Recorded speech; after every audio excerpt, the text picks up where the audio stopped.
homesteading to prepping to common horse sense, we are College Hill Farm.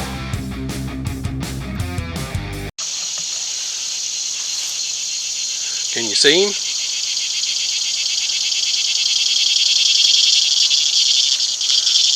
There he is. There, noisy little fellers. Do you know what he's called?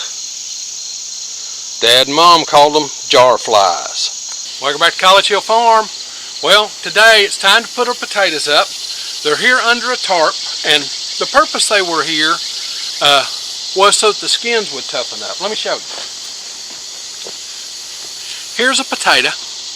Now, when I first set these out here, I could rub them like that and rub the skin off. But all I did there was make the dirt rough.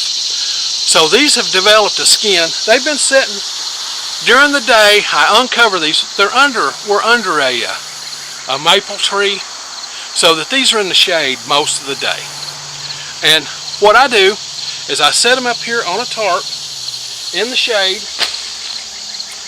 and they get dry, the skins toughen up, and then they're ready to put in the basement.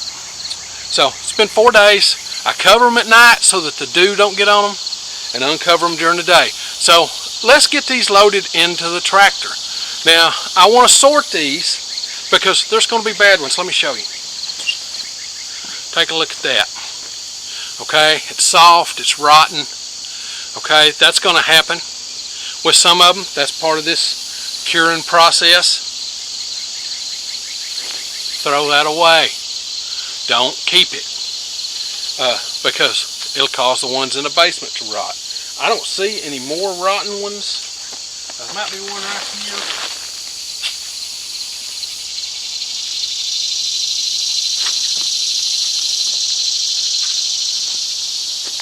This one's got a little wet spot on it.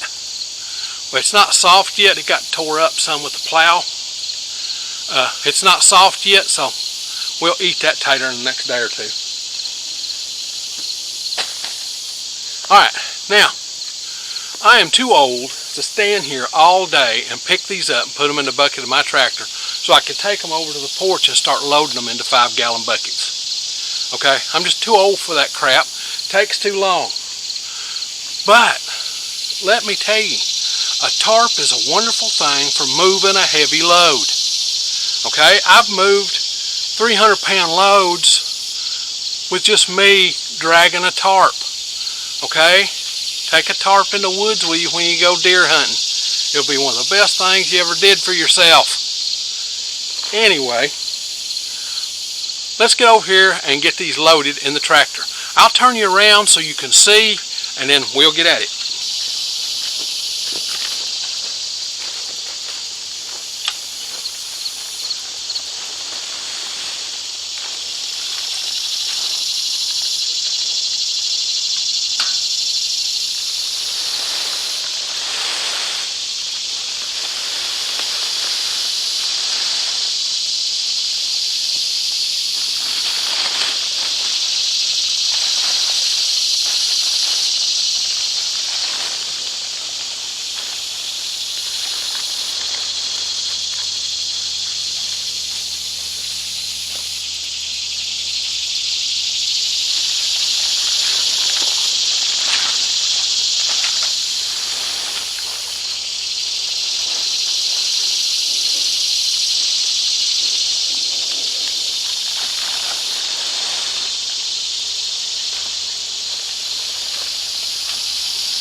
Okay, that's one of the easiest ways in the world to move 120 pounds of potatoes. My tarp ripped on me, so I spilled a few out, and that tarp is 8 years old, so okay, I guess it's time to get another tarp.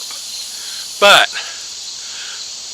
I've moved 200, 300 pounds worth of potatoes on a tarp just like that, okay?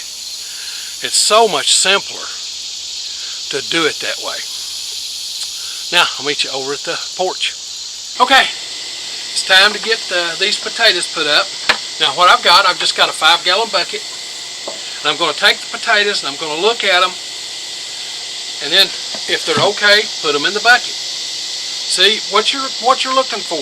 You want to look and see if there are any soft spots on the potato, any wet spots. Here's a good example.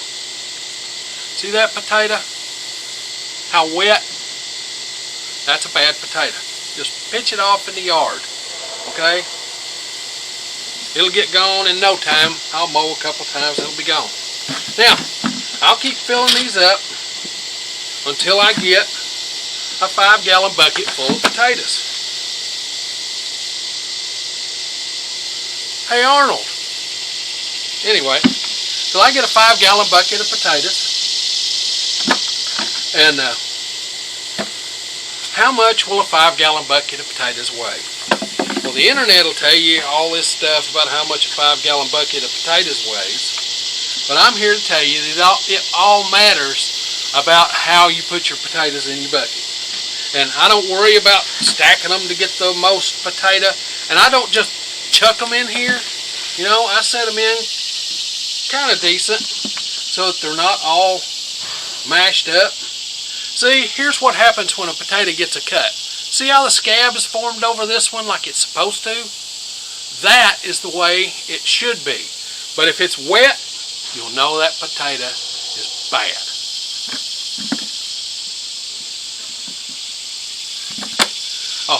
And the truth is, I have found out of all the potatoes I've put in my basement, tons, the average bucket of potatoes weighs about 20 pounds. Okay, the average 5-gallon bucket of potatoes weighs somewhere in the neighborhood of 20 pounds. Now, I figure there's about 120 pounds of potatoes here, somewhere between 100 and 120. That's 10 bags. Now, how long will these last us? Well, my basement has got air conditioning, and heat. So the basement stays somewhere in the neighborhood between 55, and the heat most of the time we don't use down there. We very seldom have to use any air conditioning down there because it's good and cool below dirt level. Only about half of my basement is below the dirt. The rest of it is protrudes out. This house is on a hill, so about 4 feet of the basement protrudes out, but there's a concrete porch on the front of my house that's filled. So it's really that front end is also insulated from everything else. So I've got most of the basement is cool, and in the wintertime, in the summertime without air conditioning, it stays 68, 70 degrees in there.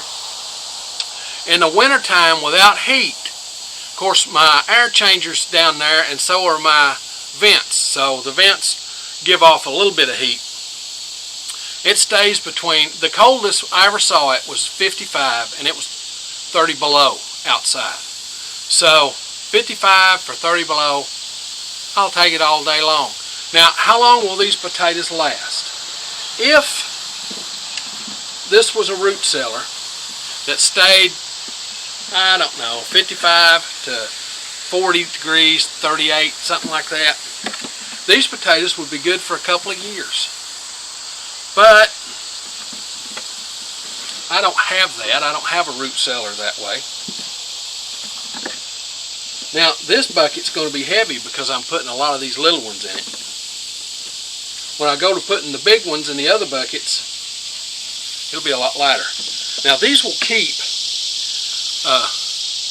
till about February. About February, they're sprouted out. This is August, the end of August. This video won't come out till September, but this the end of August, and these will keep till February. Now, come February, they'll be all sprouted out, and they'll feel soft. They won't be rotted, but they'll feel soft and squishy, and you can still eat them, but we don't worry about that. Those potatoes are what we're going to use for our seed potatoes in March and April. So it lasts us a long time. Then we're without potatoes from about February until about July, when we can start graveling them. But what's our alternative? Well, right beside these on another bin are sweet potatoes. Sweet potatoes keep all year long. I've got sweet potatoes that are 4 years old down there. You saw that in a previous video. Would I want to eat them? No, they'll have old hard places in them, but you could eat them if you had to. Get off there. So I'm going to get at this, and the next time we talk, I'll show you in the basement where we store them and how we store them.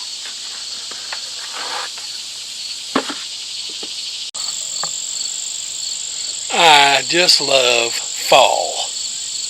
It's just that time of year when all your friends come around. Yeah. Let's have a look at how much a 5-gallon bucket of potatoes weighs. Now, we did this. I keep this scale in the basement for weighing produce. No, it's not dirty. That's paint. When I painted down here, I painted with a sprayer, and this just happened to be sitting out. So it's got paint all over it, but it doesn't matter. It'll zero itself. Wait for it to zero. Okay. Now this is the heaviest 5-gallon bucket that I have. And there you go. 26.6 pounds. Okay, this is how we store our potatoes. We've got a rack here. It's 2.5 feet wide, 30 inches wide. And there are 3 racks separated by about a little better than a foot. And then it's got hardware cloth on the racks. And we lay the potatoes out like this so that they're not touching.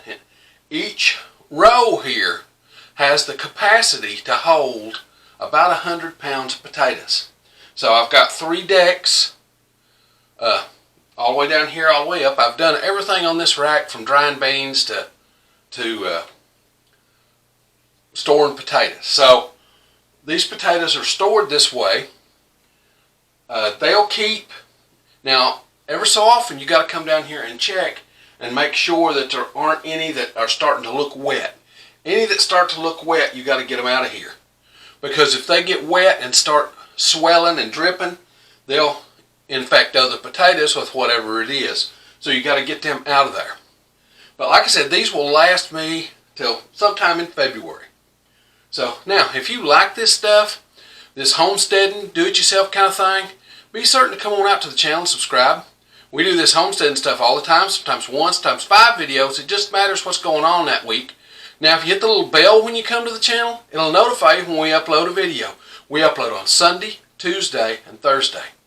Now, it's time for me to get on to the next thing.